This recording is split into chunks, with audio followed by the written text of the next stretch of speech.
Hey, welcome back to my channel. In this video, we're going to be covering, reviewing my record predictions for certain teams of the now former regular season of the 2023 college football year.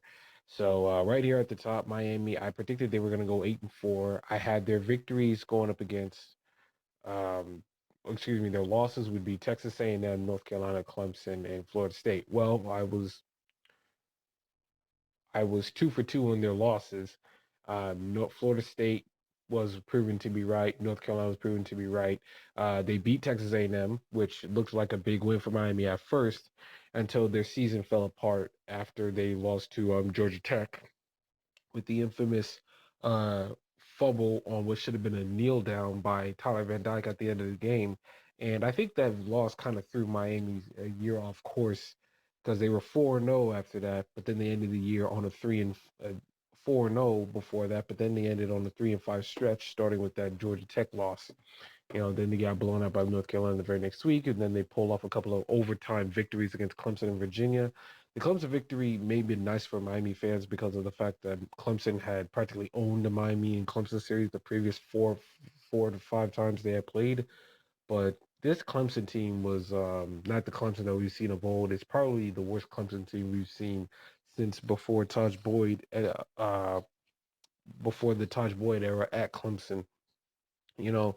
And then Virginia was one of the worst teams in the Power Five this year, and the fact that Miami had to go to overtime to beat them was not really doesn't look really too good. But and then they lost, and their last loss came to Louisville, who I said during that video, if you go back and watch my my um, preview and prediction for Miami's win loss record, I said that Louisville would be a team that you might want to keep an eye out on when it gets to this time of the year. And of course, they're in the ACC championship now, playing against Florida State Saturday, and of course, Miami lost to them. So I said Miami was going to go 8-4, but if they were going to go 7-5, that fifth loss, in my opinion, will probably be Louisville, and I was correct. I was just wrong on them losing to Texas A&M, losing to Clemson, beating North Carolina State, which they lost to North Carolina State, and I had them beating Georgia Tech, but of course, they didn't. So I was 7-5 in picking Miami, which games Miami was going to win. As you see on the lower screen, I have Florida State going 10-2. They won every game of the regular season. They're 12-0. I had them losing to LSU and Clemson, but of course they didn't. But I had them winning all their other games outside of those two victories that they did get. They were surprisingly close to losing against Boston College. I did not think Boston College was going to make it that competitive, so that really kind of surprised me. That's the only really surprise of their entire season in my book. Notre Dame, I had them going to 9-3. In terms of, and they went exactly that. I predicted their record perfectly, 9-3, but I had them losing to Ohio State, USC, and Clemson. Uh, but they beat USC pretty handily. USC was a big disappointment of the 2023 regular season, and I was 10-2 in the games that I thought the specific games that I thought Notre Dame was going to win and lose, but I was right on their overall record that they were going to go 9-3. So that was a pretty good job on my part. Georgia Tech improved better than I thought they would be. They ended the year 7-5. I thought I had them going 5-7. So it wasn't like I was totally off about Georgia Tech being a team middling around 5 or 6 wins, but they ended up going above that. Lost to Louisville. The first 3 games I predicted correctly, but then I was wrong because I didn't expect them to play as well the way that they did. The next 5 games, I had them lose to Wake Forest. They beat Wake Forest, had them beating Bowling Green. They lost to Bowling Green. They beat Miami. I had them losing to Miami. They beat Boston College. Then I had them beating Boston College, but they would lose to Boston College. And I had them losing to North Carolina, but they ended up actually beating North Carolina. And then their final 4 games, victory against Virginia and Syracuse, and then a loss, and then their, of course, predicted losses to Clemson and Georgia. Sorry about that. There was something went wrong that I had to pause for a quick second. If you see a little if there's something weird about the recording before this part, excuse me. So there it is. I had Georgia Tech going 5-7. They went 7-5, and I went 7-5 in the specific games that I had them winning and losing. Auburn, I had them going 7-5. They went 6-6, but I was 11-1 in picking Auburn games. As you can see here, that's what the red indicates. The red indicates what I got wrong. The green indicates what I got right. I was 11-1 in picking which specific games Auburn was going to win and lose, except for New Mexico. How in the world did New Mexico go on the road and dismantle Auburn the way they did? I will never know. How in the world did Auburn lose to Alabama in the way that they did? The Iron Bowl was a classic. It's always I don't know what is it with Alabama, but they always struggle to beat Auburn when they're on the road. The Jordan Hare Stadium is a bugaboo for the Crimson Tide. Um, the quarterback for Alabama, oh God, I can't remember his name. Jalen Milrow. There you go. He got a game-winning touchdown pass on a fourth down and goal from the 31-yard line. And Auburn fans, you know exactly how I felt when Florida gave up that 4th and 17 to Missouri when they lost to them. So, man, I was pretty damn accurate in picking Auburn games this year, except for New Mexico. And you could have told me 3 months ahead of time that New Mexico was going to go on the road and beat Auburn the way, not just beat Auburn, but blow them out. I would probably wouldn't have believed you. Michigan State, I had them going 6-6, but they went 4-8. Obviously the Mel Tucker situation probably threw the year off course. They losing to Maryland and Rutgers. Rutgers, who actually improved this year, made a bowl game. Did not expect Rutgers to do that. They went ahead and beat Nebraska, who ended up missing the bowl game, and of course they ended their 3 games the way I thought it would, losing to Ohio State and Penn State, and they beat Indiana. Indiana, who ended up firing their head coach Tom Allen, 4-8 record, not a good year at all for Michigan State. UCLA, I started off hot, 8 games in a row, picked their games correctly. Then I was wrong in the final 4 games. They would lose to Arizona and Arizona State and California, which did not surprise me whatsoever. Uh, and their first victories, 8 victories, were against Coastal Carolina, San Diego Aztecs, NC Central, Utah, Washington State, Oregon State, Stanford, and Colorado.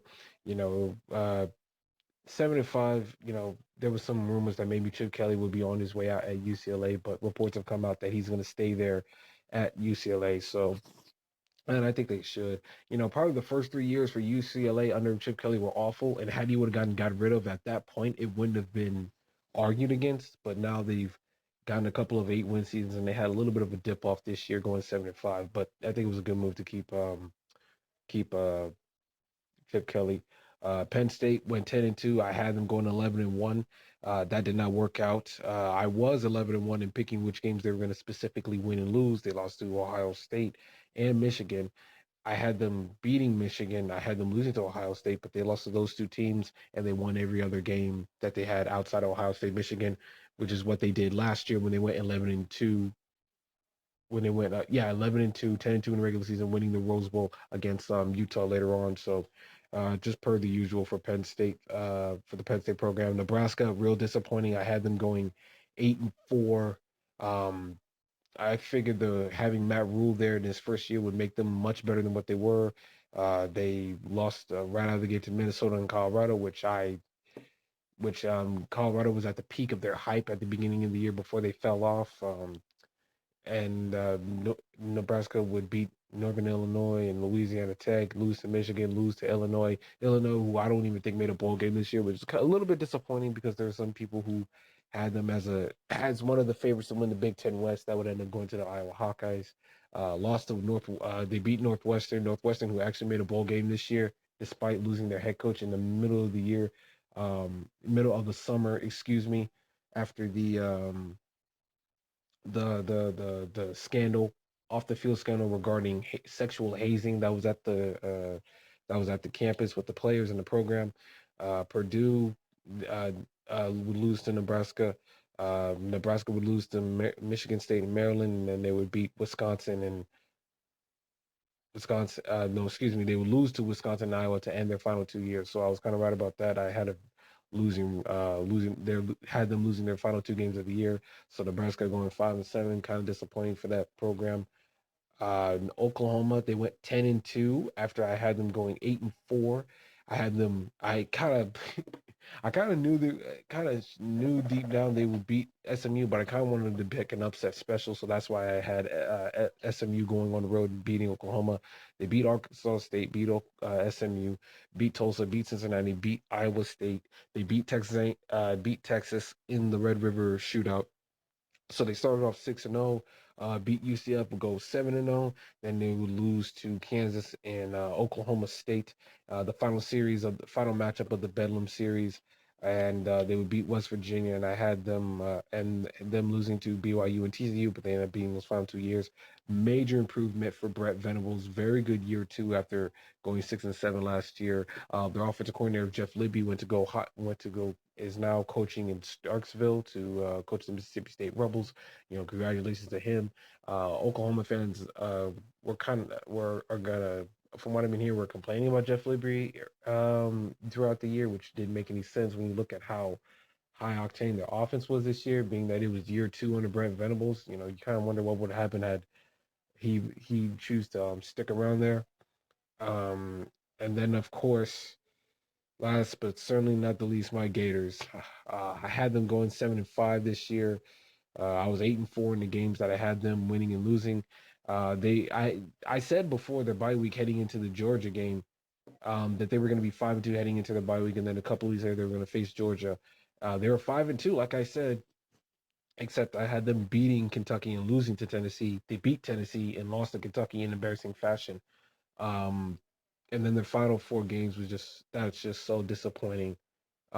Starting off 5-2, losing their final five games. I had no issue with them losing to Georgia because I predicted that. But losing to a bad team like Arkansas in the fashion that you did when you had them on the ropes, all you have to the penalty that knocked the would be game winning field goal against Arkansas 5 yards back, and then Trace Mack would miss that one, and giving up a fourth down and 17 in Missouri when you had a 1 point lead, and that would have won you the game and given you bowl eligibility. And the play calling in the Florida State game, even though you had a backup quarterback, was just so disappointing. I was just so disappointed in Florida this year. I had them going 7-5, but they went 5-7. So there it is. That's my review of the record prediction that I made this year. I was right about some teams, wrong about some teams. Some teams did better than what I expected, like Georgia Tech. They did better than what I expected. Um, UCLA was right around where I kind of actually no. There were a couple of games worse than what I thought they were going to be, but yeah. And sadly, as a Gator fan, I should have known better than to place high expectations on my team.